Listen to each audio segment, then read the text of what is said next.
નમસ્કાર બધા ખેડૂત મિત્રોને. તો કેમ છો બધા? મજામાં? આશા રાખું છું કે બધા મજામાં જ હશો.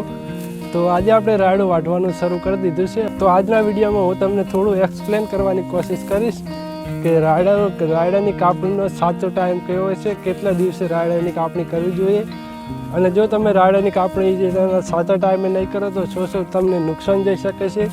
તો આજની વિડીયોમાં હું તમને એક્સપ્લેન કરવાની કોશિશ કરું કે રાયડા ક્યારે અને કેટલા દિવસો પછી તેની કાપણી કરવી જોઈએ. આપણે આપણા ખેતરમાં રાયડું વાઢવાનું ચાલુ કરી દીધું છે, કેમ કે આપણે જે રાયડું વાવેલું છે તે રાયડાનો ટાઈમ લગભગ 6 દિવસથી ઉપર થઈ ગયો છે. તો ખેડૂત મિત્રો અમુક ભૂલ કરતા હોય છે રાયડાની કાપણી વખતે. તો એ ભૂલ ના થાય એના વિશે હું થોડુંક એક્સપ્લેન કરવાની કોશિશ કરીશ. તો રાયડું વાઢવાનો સાચો ટાઈમ કયો છે? રાયડાની જ્યારે કાપણી કરવાની આવે, રાયડું જ્યારે પાકીને કમ્પ્લીટ થઈ જાય ત્યારે તેને કયા ટાઈમે અને ક્યારે તેનો એક્ઝેક્ટ ટાઈમ કયો હોય છે 100 દિવસ પછી ત્યારે જ રાયડું વાઢવું પડે. કારણ કે એમાં શું થાય છે કે જ્યારે રાયડું પાકમાંથી આવે ત્યારે ઘણા ખેડૂતોને મનમાં એવું હોય છે કે રાયડું ક્યારે વાઢવું. કારણ કે જો રાયડું વધારે વહેલું વાઢવાથી પણ નુકસાન થાય છે અને રાયડું વધારે મોડું વાઢવાથી પણ નુકસાન થાય છે. એટલે તેનો એક પરફેક્ટ ટાઈમ હોય છે ત્યારે જ રાયડું વાઢવું જોઈએ. કે એમાં શું થાય કે તમે જો એના ટાઈમે નહીં વાઢો તો આપણે 3 થી 4 મહિના જે મોલ પકવવામાં મહેનત કરી છે તે મહેનત પર થોડુંક નુકસાન આવી શકે છે. તો જો હાલ આપણે આપણા ખેતરમાં આટલું રાયડું વાઢ્યું છે હાલ તો, હવે કાલે મજૂર આવશે તો કાલે પણ વાઢવાનું છે. તો આપણે અમુક ખેડૂતો જોતા હોય છે ટાઈમ પ્રમાણે રાયડું વાઢતા હોય છે, કેમ કે જનરલી લગભગ રાયડું 6 દિવસ પછી વાઢે એવું થઈ જાય છે.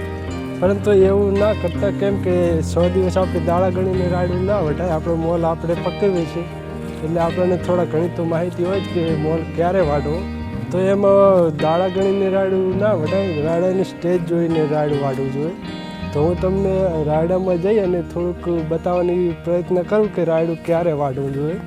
તો રાયડાની કાપણી માટે અમુક જે પોઈન્ટો છે તે હું પોઈન્ટ તમને કહું, એનાથી આપણે થોડા ઘણી જાણકારી મળે કે રાયડાની કાપણી ક્યારે કરવી. તો તમે જુઓ, અમુક જ્યારે રાયડું 100 દિવસની અંદર હોય ત્યારે તેની સ્ટેજ આવી કંઈક હોય છે. તેને તમને એક ફરી લઈને બતાવું કે રાયડું જે 100 દિવસની અંદર હોય એ કઈ રીતનું હોય. આપણા ખેતરમાં અમુક છોડ હજી આવા લીલા છે. તમે જુઓ ફરીને તમને ફોલીને બતાવું કે અંદર દાણા કેવા છે.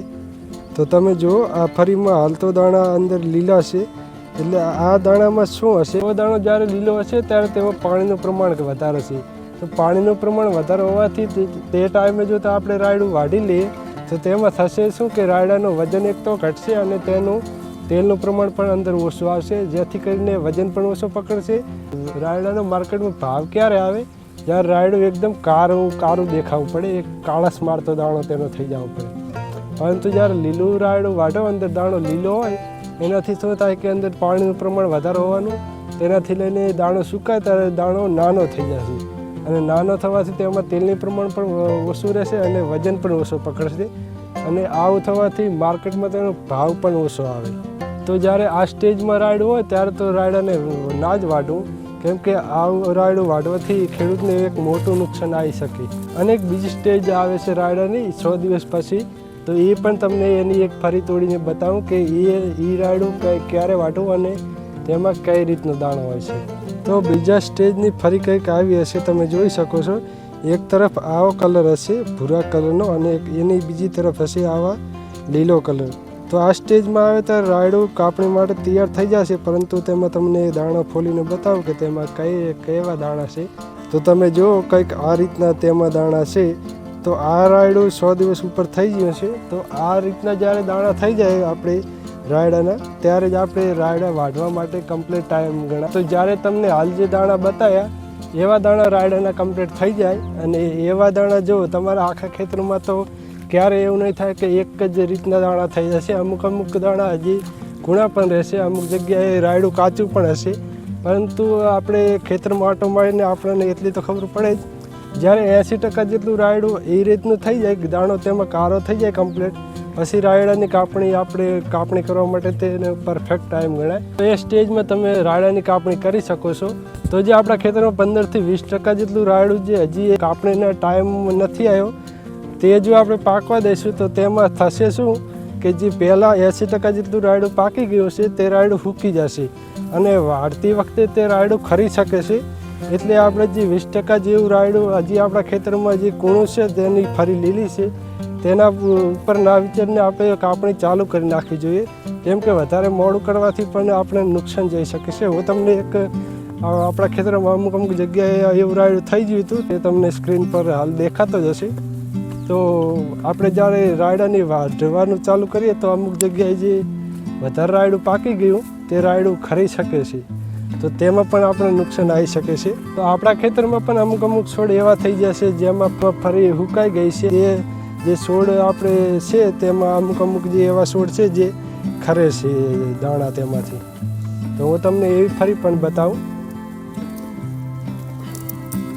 તો તમે જુઓ આ તેની જે કમ્પ્લીટ હુકાઈ ગઈ છે ફરી આ તે છે, પરંતુ આવી ફરી આપણે જ્યારે રાયડું વાળતા હોઈએ ત્યારે તે ફરીમાંથી દાણા ખરી શકે. એટલે આ સ્ટેજ સુધી રાયડાને નહીં ઊભું રાખવાનું, કેમ કે આ સ્ટેજ સુધી જો રાયડું ઊભું રાખ્યું તો આપણને મોટું નુકસાન આવી શકે. કેમ કે રાયડું આપણે જ્યારે વાળતા હોઈએ ત્યારે રાયડાના દાણા જમીન પર ખરી શકે છે.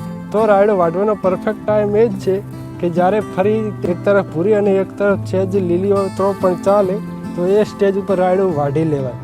કેમ કે તે રાયડું વાઢી લીધા પછી આપણે એને 10 થી 12 દિવસ જેવું ક્ષેત્રમાં ખુલ્લું જ રાખીને એને સુકાવી દઈએ તો તેનો દાણો કમ્પ્લીટ કાળો પડી જાય અને પછી આપણે ભેગું કરી અને તેને કઢાઈ શકીએ.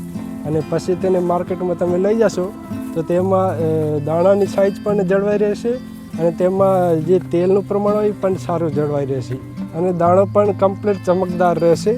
તો આ સ્ટેજમાં જ્યારે રાયડું હોય ત્યારે જ રાયડું વાઢી લેવું પડે, તો આપણને બહુ નુકસાન ના આવે. અને ખેડૂતો એક બીજી ભૂલ પણ કરતા હોય છે, રાયડું વાઢી અને તરત ભેગું કરીને કઢાઈ લેશે. એટલે તેમાં શું થાય કે રાયડું જરા સુકાય નહીં અને દાણો તેનો છે જ લીલો રહે. એટલે જ્યારે તમે બજારમાં રાયડું લઈને જાઓ વેચવા માટે ત્યારે તે વેપારીઓ જોતા હોય છે કે જે લીલું રાયડું હોય તેનો ભાવમાં કાપ કરતા હોય છે, પરંતુ આપણે એવું ના કરાય. તો જ્યારે આપણે રાયડું વાઢ્યું ત્યારે તેને ખેતરમાં જ સારી રીતે એવું તપવા દેવું અને પછી જ ઘટાડવું. અને કાઢ્યા પછી પણ પોસિબલ હોય તો તેને પોરું કરીને કમ્પ્લીટ તેના દાણા પણ સૂકવી નાખવા, જેથી કરીને દાણો કમ્પ્લીટ પાકો થઈ જાય અને દાણામાં તેલનું પ્રમાણ અને દાણાની ચમક પણ એવી સારી રહે. અને પછી જ્યારે તમે માર્કેટમાં રાયડું લઈને જશો તો તમારે તે રાયડો વજન પર સારો પકડશે અને તેનો ભાવ પણ સારો આવશે. તો આવી અમુક વાતોમાં જો ખેડૂત ધ્યાન રાખે અને તેનો મોલ સાચા ટાઈમે જો વાટે તો ખેડૂતને કદી નુકસાન ના જાય અને તેનો મોલ પણ સારો થાય અને તેના માર્કેટમાં ભાવ પણ સારા આવે. તો આ વિડીયોમાં બસ આટલું જ. આ વિડીયોમાં તમને કાંઈ પણ જાણવા મળ્યું હોય તો વિડીયોને લાઇક કરી દેજો અને શેર પણ કરી દેજો. અને જો આવા બીજા વિડીયો જોવા માટે આપણી ચેનલને સબસ્ક્રાઈબ કરી નાખજો. તો બસ ખેડૂત મિત્રો આજની વિડીયોમાં આટલું જ. જલ્દી મળીએ બીજા વિડીયોમાં. ત્યાર સુધી જય જવાન જય કિસાન.